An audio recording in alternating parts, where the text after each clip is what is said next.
नमस्कार दोस्तों, स्वागत है आप सभी का हमारे अपने ओजस गोट फार्म मध्य प्रदेश में। जैसा कि आपने थंबनेल में देख लिया होगा, हम लोग बात करने वाले हैं दाना मिश्रण के बारे में। जी हाँ, आप देखिएगा, ये वही दाना मिश्रण है जो हम लोग हमारी बकरे बकरियों को खिलाते हैं। क्या आप जानते हैं जो दाना मिश्रण हम बकरे बकरियों को मोटा ताज़ा करने के लिए खिलाते हैं उससे उनकी मौत हो सकती है? सुनने में थोड़ा अजीब लग रहा होगा, पर यह सच है कि बकरे बकरियों को दाना मिश्रण खिलाने से उनकी मौत हो सकती है। जैसा कि आप देख सकते हैं स्क्रीन पर, हमारे एक बकरी पालक है जिनका कमेंट्स आया था हमारे दाना मिश्रण वाले वीडियो पर कि सर हमारी बकरियां जो है वो जंगल चराई पर जाती थी, ग्रेशिंग पर जाती थी, तो हमने उनको स्टॉल फीड पर सेट करने के लिए दाना मिश्रण खिलाना चालू किया। तो दाना मिश्रण खिलाने की वजह से हमारी 2 बकरियों की मौत हो गई। तो ऐसा क्यों हुआ? क्या दाना मिश्रण खिलाने से बकरियों की मौत हो जाती है? तो ऐसे में क्या हम बकरी को दाना मिश्रण खिलाएं या ना खिलाएं? तो आज की वीडियो में हम डिटेल में बात करेंगे कि बकरियों की दाना मिश्रण खिलाने की वजह से क्यों मौत होती है। जो बकरी पालक भाई हमारे जिनकी बकरी मरी है उनकी मौत क्यों हुई है दाना मिश्रण खिलाने की वजह से। तो वीडियो बने रहिएगा। अगर अभी तक आपने हमारे चैनल को सब्सक्राइब नहीं किया है तो सब्सक्राइब कर लें ताकि समय से बकरी पालन से जुड़ी जानकारी आपको मिलती रहे।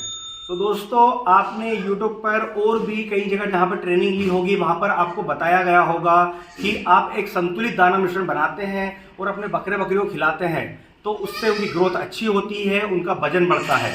ऐसे में हमें कुछ सावधानियाँ रखनी होती है, मात्रा का खास ध्यान रखना होता है और जो अनाज हम दाना मिश्रण मिला रहे हैं उनका खास ध्यान रखना होता है, जिससे कि हमारी प्रेग्नेंट बकरी बच्चा अवॉर्ड ना करे, हमारी खाली बकरी समय से हीट पर आए, हमारे बकरे एग्रेसिव रहे और बच्चों की ग्रोथ अच्छी हो। तो ये सब होता है दाना मिश्रण की वजह से। पर ऐसे में अगर आप सावधानियों का ध्यान नहीं रखते हैं, कहने का मतलब अगर आप सही मात्रा में सही तरीके से बकरे बकरियों को, उनके बच्चों को दाना मिश्रण नहीं खिलाते हैं तो उनकी मौत हो सकती है। तो दोस्तों, आपको दाना मिश्रण खिलाते समय उसकी मात्रा का खास ध्यान रखना है। हमारे कई ऐसे बकरी पालक हैं जो अपने बकरा बकरी को उनकी बच्चों की अच्छी ग्रोथ लेने के लिए बहुत ज़्यादा दाना मिश्रण खिलाते हैं। तो ज़्यादा दाना मिश्रण नहीं खिलाना है आपको। अगर दाना मिश्रण की सही मात्रा की मैं बात करूं तो बकरा बकरी या उसके बच्चे का जो भी वजन है उसके बॉडी वेट का 1% आपको दाना मिश्रण खिलाना है। इससे ज़्यादा मात्रा में ना खिलाएं, क्योंकि दाना मिश्रण बहुत ज़्यादा हेवी हो जाता है जिसकी वजह से वो डाइजेस्ट नहीं कर पाते हैं, और डाइजेस्ट नहीं कर पाते हैं तो वो दाना मिश्रण मैंगनी में निकाल देते हैं या फिर उनका पाचन क्रिया जो होती है बिगड़ जाती है, जिससे उन्हें दस्त लग जाते हैं, कई बार उनके पेट में गैस हो जाती है। तो ऐसे में अगर बकरा बकरी ज़्यादा दाना मिश्रण खा ले और उसके पेट में अगर पानी भर जाए, अगर पॉइजन हो जाए तो उससे बकरा बकरी की मृत्यु हो सकती है। तो मात्रा का खास ध्यान रखें। इसके बाद हम बात करें दाना मिश्रण को खिलाने के सही तरीके के बारे में। जैसा कि बकरी पालक अपने हिसाब से अपने बकरा बकरी को सुबह के समय, दोपहर के समय, कुछ लोग रात के समय भी दाना मिश्रण खिलाते हैं। तो दाना मिश्रण खिलाने का सही टाइम और जो सही तरीका है वो आपके लिए जानना बहुत ज़रूरी है। आप देख सकते हैं मेरे हाथ में दाना मिश्रण रखा हुआ है जो कि टुकड़ों में है। आप देख सकते हैं साबुत नहीं है, ये दरदरा पिसा हुआ है जो कि ड्राई फॉर्म में है। जैसा मैंने आपको पहले ही भी बताया है कि आप अपने बकरा बकरी को इस तरह से दाना मिश्रण ड्राई फॉर्म में खिला सकते हैं।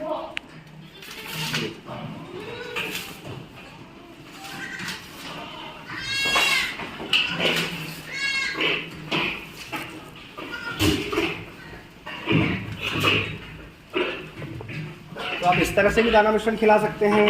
इसके अलावा मैंने आपको बताया था कि आप दाना मिश्रण भिगो कर भी खिला सकते हैं। जैसे आप इवनिंग समय में दाना मिश्रण को भिगो दें और सुबह तक जब वो अच्छी तरह से गल जाए, पूरा दाना फूल जाए, तो आप उस तरीके से भी खिला सकते हैं। तो दाना मिश्रण खिलाने के 2 तरीके हैं और तीसरा जो तरीका है वो है सानी बनाकर खिलाने का। आप किसी भी भूसे के, लाइक चने का भूसा हो या गवार का भूसा हो या फिर गेहूँ का भूसा हो, अगर आप अपने बकरे बकरी को सानी बनाकर खिला रहे हैं तो उसमें भी आप इस दाना मिश्रण को मिलाकर खिला सकते हैं। तो ये दाना मिश्रण खिलाने का सही तरीका है। इसके अलावा अगर हम दाना मिश्रण खिलाने के सही समय के बारे में बात करें तो दाना मिश्रण खिलाने का सही जो समय होता है वो सिर्फ सुबह का समय होता है, मतलब मॉर्निंग टाइम। कुछ लोग आफ्टरनून में भी दाना खिलाते हैं, दोपहर में, कुछ लोग इवनिंग में भी दाना खिलाते हैं। तो आपको दोपहर में या शाम के समय दाना नहीं खिलाना है। अगर आप बकरा बकरी को, उनके बच्चों को सुबह के समय दाना खिलाते हैं तो पूरे दिन में उनके शरीर में जितनी भी एनर्जी, कार्ब्स, प्रोटीन की रिक्वायरमेंट होती है वो सुबह सुबह दाने से पूरी हो जाएगी, जिससे कि आपका जानवर एकदम स्वस्थ रहेगा। अगर आप दोपहर में दाना खिलाते हैं या इवनिंग टाइम में खिलाते हैं तो बकरा बकरी को अनडाइजेशन जैसी समस्या हो सकती है, उसको अपच हो सकती है, क्योंकि अगर आप सुबह दाना खिलाएंगे तो पूरा दिन मिलेगा बकरा बकरी को दाना डाइजेस्ट करने के लिए। जैसे आप अगर शाम के समय खिला रहे हैं तो बकरा बकरी दाना मिश्रण खाकर पानी पी के सो जाएगा, इसकी वजह से उसे पेट में आफरा होगा, जिससे कि बकरा बकरी मर सकता है। और मैं आपकी जानकारी के लिए बता दूं कि जो बकरी पालक जिनने हमको कमेंट किया था कि दाना मिश्रण खाने से उनकी बकरियों की मृत्यु हो गई है, तो वो इसी वजह से हुई है। हम जब भी दाना मिश्रण का कोई वीडियो बनाते हैं तो आपको बताते हैं कि आप जब भी दाना मिश्रण खिलाएं तो 2 घंटे तक बकरा बकरी को पानी ना पिलाएं, क्योंकि दाना मिश्रण आपने खिलाया, अगर आप भिगो कर खिला रहे हैं तो आप पानी पिला सकते हैं। अगर आप ड्राई फॉर्म में खिला रहे हैं या फिर सानी बनाकर खिला रहे हैं तो वैसे में आपको 2 घंटे पानी नहीं पिलाना है। क्या होता है कि हमारे बकरी पालक दाना मिश्रण खिलाते हैं और तुरंत उन्हें पानी पिला देते हैं, जिसकी वजह से एसिडोसिस या एल्कोसिस भी हो सकता है, पेट में फूड पॉइजनिंग भी हो सकती है, जिसकी वजह से बकरियों की मृत्यु हो जाती है। तो इसी वजह से हमारे बकरी पालक भाई की बकरी की मृत्यु हुई है। पर इस बात का खास ध्यान रखना है कि आप इवनिंग टाइम में दाना ना खिलाएं और कभी भी दाना खिलाकर डायरेक्ट पानी ना पिलाएं। तो दोस्तों, मैं उम्मीद करता हूं कि आप समझ गए होंगे कि दाना मिश्रण खिलाने की वजह से बकरा बकरी उनके बच्चे की मृत्यु क्यों हो जाती है। तो आप भी इस बात का खास ध्यान रखें, अपने बकरा बकरी को सही समय से सही मात्रा में दाना मिश्रण खिलाएं, जिससे कि हमारे बकरी पालक भाई को 2 बकरियों की मृत्यु का बहुत ज़्यादा नुकसान हुआ, आपको नुकसान ना हो। तो अपने बकरे बकरियों को एक संतुलित दाना मिश्रण बनाकर जरूर खिलाएं, जिससे कि उनकी ग्रोथ अच्छी हो। तो आज के वीडियो में बस इतना ही, और इसी तरह बकरी पालन से जुड़ी जानकारी के लिए हमारे चैनल से जुड़े रहें। अगर अभी तक आपने हमारे चैनल को सब्सक्राइब नहीं किया है तो सब्सक्राइब कर लें, ताकि समय से बकरी पालन से जुड़ी जानकारी आपको मिलती रहे। तो फिर मिलेंगे एक नए वीडियो में नई जानकारी के साथ। धन्यवाद।